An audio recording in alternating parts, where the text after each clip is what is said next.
Kampung Ondomohen Magersari Limo. Kalau dulu mungkin orang Surabaya lama ini mengenalnya sebagai kampung yang gersang, kampung yang tandus, dan kampung yang kumuh begitu. Nah, kali ini saya mau mengajak Anda untuk melihat bagaimana sih transformasi Kampung Ondomohen yang saat ini jauh lebih inovatif, jauh lebih kreatif. Seperti apa? Yuk kita lihat.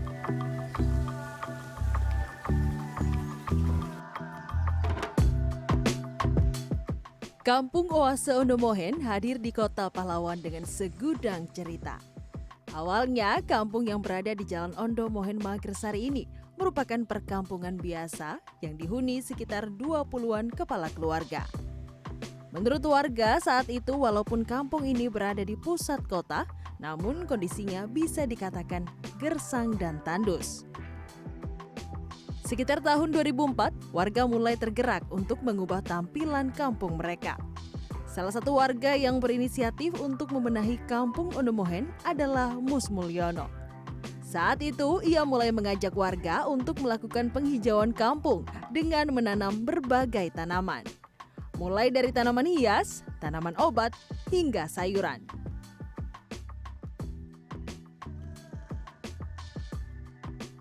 Di tahun 2020, Kampung Ondomohen berganti nama menjadi Kampung Oase Ondomohen. Kata oase disematkan dengan harapan kampung ini membawa ketenangan dan keteduhan. Tak mau berpuas diri, Mus Mulyono terus berinovasi untuk membuat kampung mereka lebih baik. Salah satu inovasi yang kini menjadi daya tarik tersendiri adalah kolam aquaponik. Selokan yang identik dengan tempat pembuangan limbah yang kotor disulap menjadi kolam ikan yang bersih.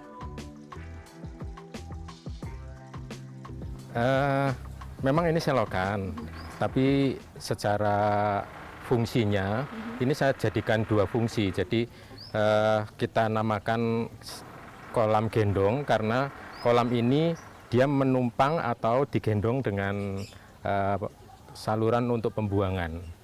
Jadi yang di paling bawah ini ada paralon yang tertanam, nah itu yang khusus untuk membuang limbah-limbah yang dari warga. Nah yang ruang atasnya ini yang kita pakai untuk pelihara ikan. Jadi kita coba kasih makan ya Pak ya? Iya. Nah, oke. Ini. Pak, ini ada berapa jenis ikan di sini? Satu kan mulai keluar. Kalau ini khusus lele, yang di sebelahnya itu di sana ada patin, sebelahnya lagi gurami, sebelahnya lagi nila. Itu yang untuk yang satu sisi. Kalau yang di sisi sebelah sini ada gurami, lele, juga nila ada. Oke, nah Pak ini berarti kalau misalnya sekali panen, ini bisa sampai berapa kilo dan hasilnya gimana? Apakah buat warga atau dijual?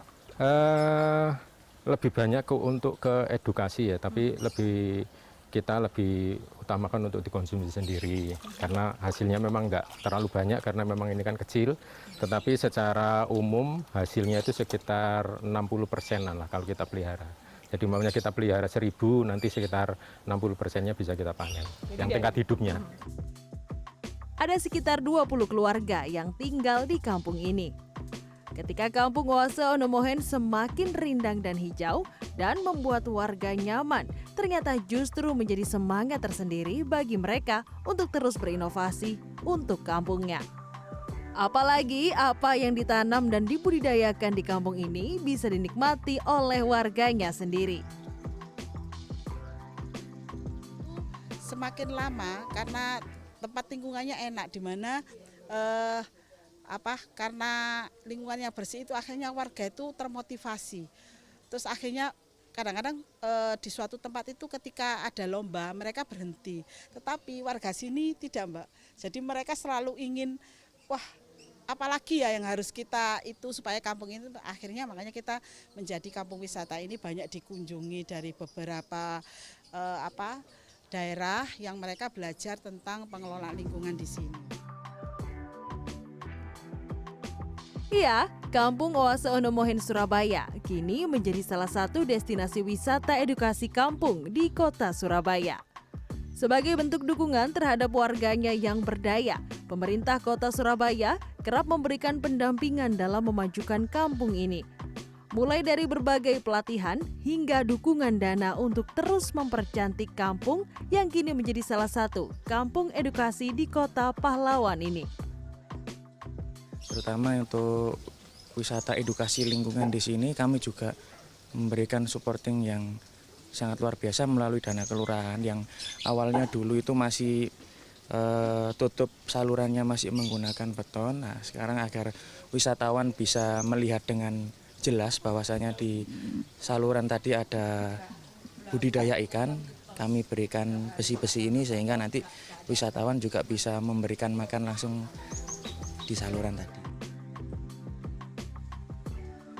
Perjalanan mengubah citra kampung Tandus menjadi kampung oase Onomohen yang teduh dan asri memang panjang. Namun bisa dikatakan kini warga sedang menikmati buah perjuangannya tersebut. Ghea Klarissa, Didin Iswandani, Surabaya, Jawa Timur.